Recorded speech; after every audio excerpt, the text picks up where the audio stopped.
All right, gather round, people. President Trump is back with another travel ban. Yes, again, today is June 5th, 2025. This new one targets 19 countries. Some face a full ban, others just some restrictions. The ban itself starts very soon, like really soon, June 9th. The White House, as always, says this is all for our safety, protecting the homeland. 12 of these countries are facing a complete travel ban, a full stop. Then there are 7 other nations. They get slapped with partial restrictions.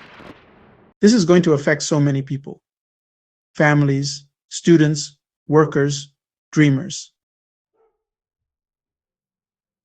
Now, let's talk about the countries getting the full no entry sign. 12 nations are on this list. This means for most of their citizens, travel to the United States is off. Imagine waking up to that news, being told you're not welcome. Just like that, out of the blue.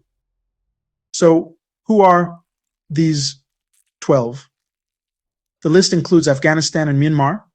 Also on there are Chad and the Republic of the Congo. Then you have Equatorial Guinea and Eritrea. Haiti is on the list too, which is notable. And familiar names from past discussions: Iran, Libya, Somalia, Sudan, and Yemen. These are the nations facing the strictest form of this new ban. Many Afghans worked alongside the US for 2 long decades during the war. Interpreters, guides, support staff. Now, they face this ban. Many were already stuck in limbo, waiting for visas, hoping for a new life. This order makes their future even more uncertain. It's heartbreaking. All right, moving on. There's another group of countries, not fully banned, but not fully welcome either. 7 nations are on this partial restrictions list. It's not a complete stop sign for them, but it's definitely not a green light. Think of it more like a flashing yellow. Proceed with extreme caution, or maybe don't proceed at all. We're watching. Who are these 7 countries then? The list includes Burundi and Cuba. Laos is also on this particular list. Then you have Sierra Leone and Togo. And finally, Turkmenistan and Venezuela.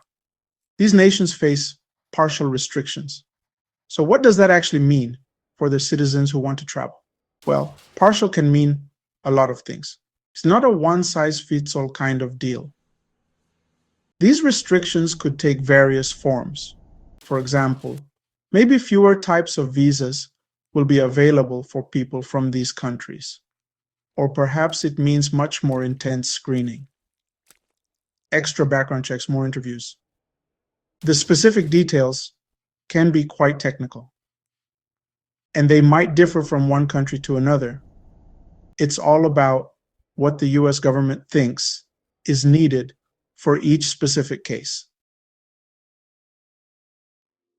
Now, for the million-dollar question. Why these specific 19 countries? The official reasons are safety and security.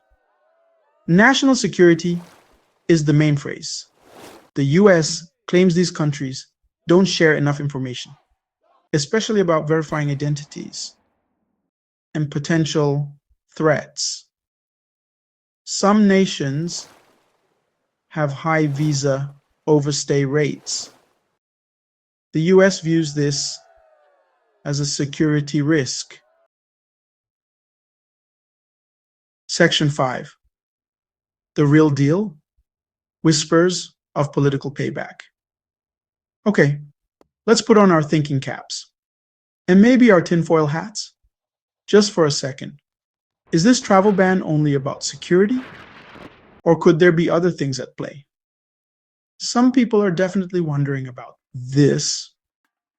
It's a fair question to ask. isn't it?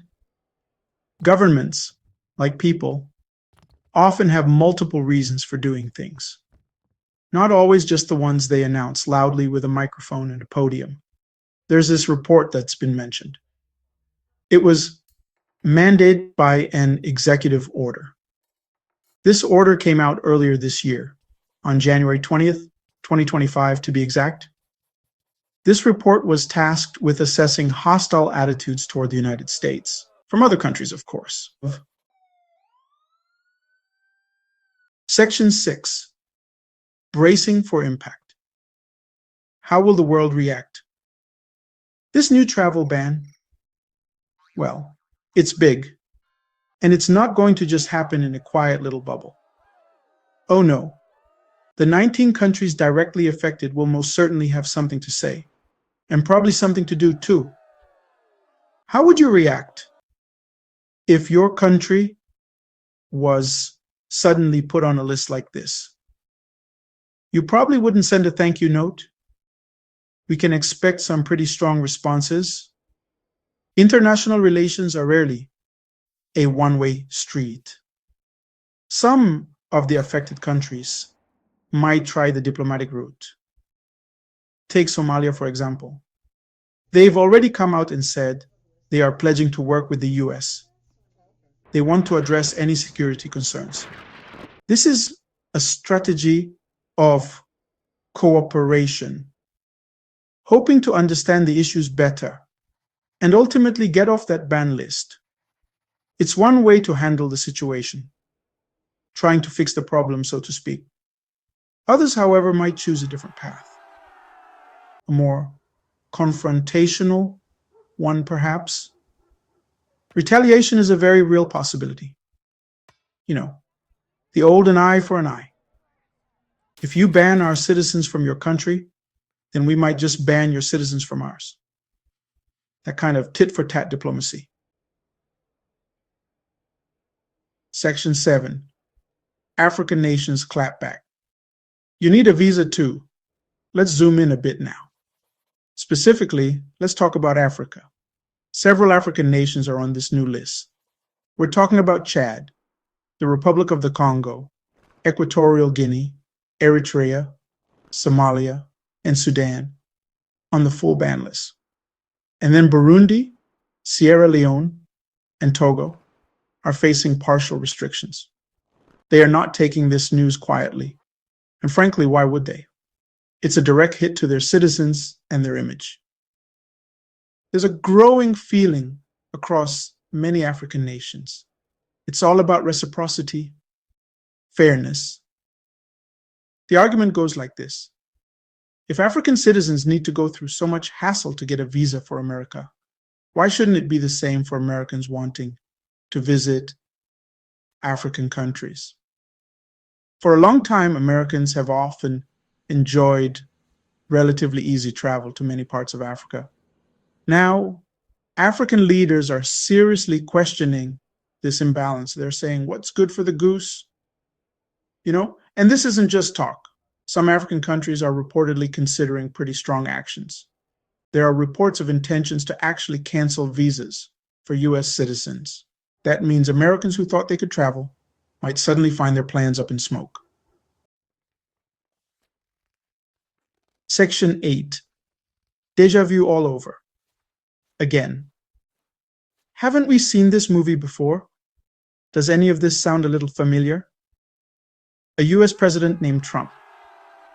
A controversial travel ban. International outcry. Legal challenges. Yes, it really does feel like deja vu. Because this isn't the first time we've been down this particular road. During President Trump's first term in office, way back in January 2017, he issued an order barring travelers from 7 majority Muslim nations. It caused a massive uproar back then. That first travel ban faced a storm of protests and legal battles. Federal courts quickly moved to block it. The administration then had to revise it. They tweaked it, changed some wording. Eventually, a revised version of that ban was upheld by the Supreme Court in 2018, but it was a long, drawn out, and incredibly divisive fight. Many families were separated. Countless lives were thrown into disarray. Then a new president came along. President Joe Biden took office. And one of his early actions in 2021 was to repeal Trump's travel ban. Section 9, my take what now? And let's talk about it. So, there you have it, folks. The rundown on Trump's new travel ban. 19 countries are directly impacted. The White House has given its reasons, but so many questions still remain. It's a massively complex issue, for sure, and it has real, tangible human consequences. This isn't just some abstract policy paper. It affects lives, families, and futures. It's about people at the end of the day. Is this the absolute best way to ensure America's national security?